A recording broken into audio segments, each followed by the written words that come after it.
ketika kita pakai para itu juga jamak, jadi jamak yang berlebihan. Kalau misalkan itu dalam penggunaan bahasa itu salah. Yang benar adalah hadirin sekalian, kita sudah ada di tempat.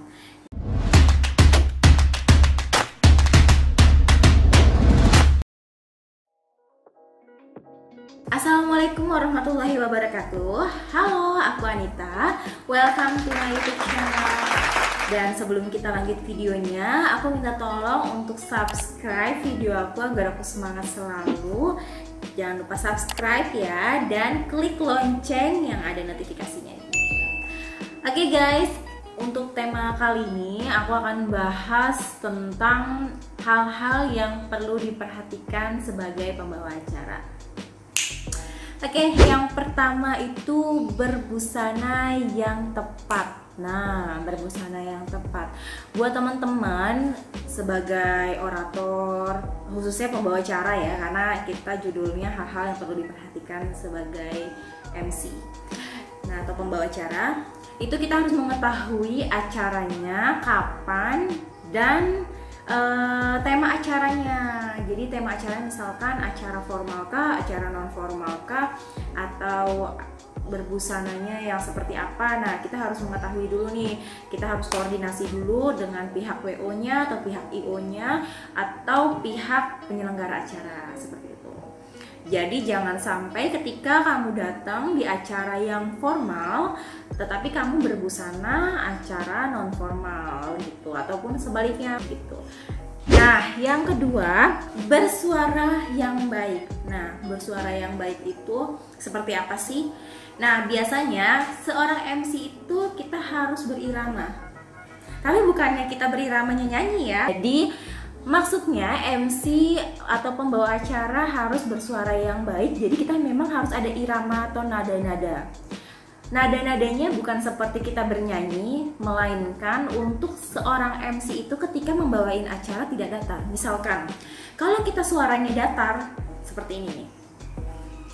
Baiklah hadirin sekalian, kita semuanya ada di sini buat data, so it's very boring, you know.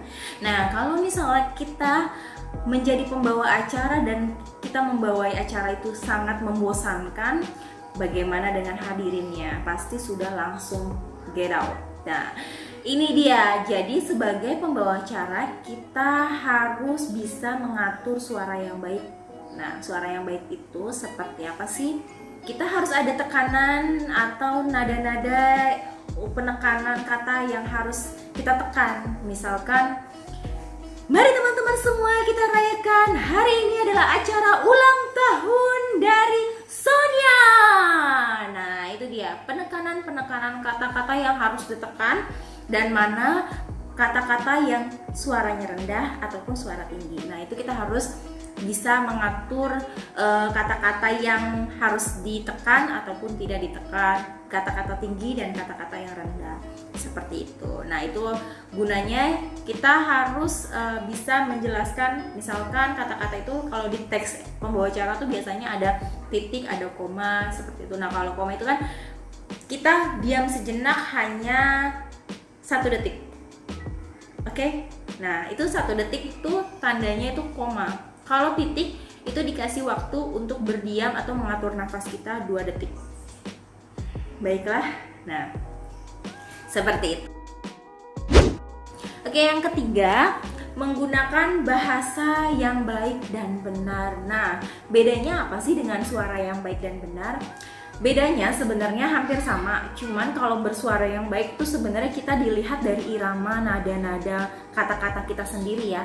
Kayak tadi yang aku bilang, kalau misalkan kita membaca teks atau mengucapkan sesuatu, menyampaikan sesuatu, itu ada poinnya, ada koma, ada titik. Nah, kita harus bisa berirama dengan kata-kata yang kita sampaikan, ataupun penyebutan judul, tema, atau orang atau pengisi acara yang akan membawakan acara tersebut. Nah, itu ada penekanan-penekanan yang harus ditekan, yang lebih tinggi atau lebih rendah suaranya. Misalkan judulnya untuk tema acara pada malam hari ini adalah seminar dari Menteri Pendidikan. Nah, itu kita harus tekan. Acara pada malam hari ini adalah seminar pendidikan dari Menteri Pendidikan kita. Nah, itu ada penekanan-penekanan gitu, teman-teman. Nah, itu bedanya. Kalau yang ketiga ini penggunaan bahasa yang baik dan benar, baik itu bahasa Indonesia, bahasa Inggris, bahasa Arab, bahasa Mandarin pun. Untuk kamu mengisi acara dengan berbagai bahasa apapun, itu tetap harus bahasa yang baik dan benar. Misalkan untuk bahasa Indonesia, nah untuk para MC ini masih banyak penggunaan kata jamak yang berlebihan. Misalkan, para hadirin sekalian, kita sudah ada di tempat. Para hadirin sekalian, nah itu salah. Yang benar adalah hadirin sekalian, kita sudah ada di tempat. Nah, hadirin sekalian itu benar. Kenapa? Karena para hadirin dan hadirin. Para hadirin itu sebenarnya udah jamak lebih dari satu. Ketika kita pakai para itu juga jamak, jadi jamak yang berlebihan. Kalau misalkan itu dalam penggunaan bahasa itu salah. Yang benar adalah hadirin sekalian, kita sudah ada di tempat. Nah, itu yang benar. Dan misalkan untuk para MC juga masih menggunakan beberapa orang atau beberapa MC masih menggunakan kata-kata seperti ini. Baiklah kepada Bapak Haryono, waktu dan tempat kami persilakan. Itu salah. Yang benar adalah baiklah kepada Bapak Haryono, dengan segala hormat kami persilakan. Atau baiklah kepada Bapak Haryono, kami persilakan. Itu yang benar. Jadi waktu dan tempat itu salah dalam penggunaan bahasa yang benar. Karena ketika dalam Kamus Bahasa Indonesia juga menyebutkan waktu dan tempat itu bukan untuk diserahkan. Jadi salah dalam penggunaan bahasanya. Yang benar itu kita sebutkan namanya saja lalu kita persilahkan, atau untuk lebih terhormat, dengan segala hormat kami persilakan. Seperti itu. Oke, next. Selanjutnya untuk hal-hal yang perlu diperhatikan sebagai pembawa acara, yaitu sikap tubuh kita. Oke, sikap tubuh. Sikap tubuh itu seperti apa sih? Nah, yang pertama itu sikap tubuh kita tidak boleh bertolak pinggang atau memegang tangan kita ke pinggang kita seperti ini. Atau membelakangi audiens itu juga tidak boleh. Dan juga untuk para pembawa acara atau para MC tidak boleh berbicara ketika hadirin bertepuk tangan. Dan juga ketika hadirin memberikan apresiasi atau sedang melakukan sesuatu yang mengingat atau memberikan apresiasi kepada kita. Nah, itu tidak boleh kita langsung berbicara. Jadi kita biarkan terlebih dahulu. Misalkan give a round applause atau berikan tepuk tangan yang luar biasa. Nah, jangan langsung kita ngomong. Kita tunggu mereka bertepuk tangan terlebih dahulu. Atau ketika hadirin berbicara, kita juga tidak boleh berbicara. Nah, itu sikap tubuh. Juga kita tidak boleh memegang tangan kita atau memasukkan tangan kita ke dalam saku ketika berbicara di depan. Seperti itu, karena itu sikap tubuh yang tidak benar ketika menjadi pembawa acara. Dan juga jangan lupa kita bilang maaf apabila kita salah ucap atau kita batuk. Maaf. Nah, misalkan seperti itu.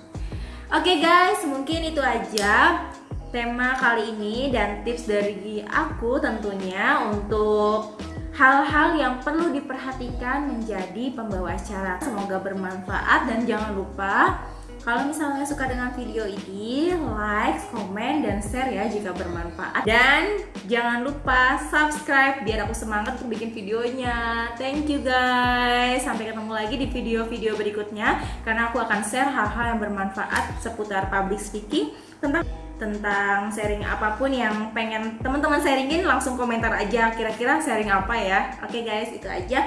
Assalamualaikum warahmatullahi wabarakatuh.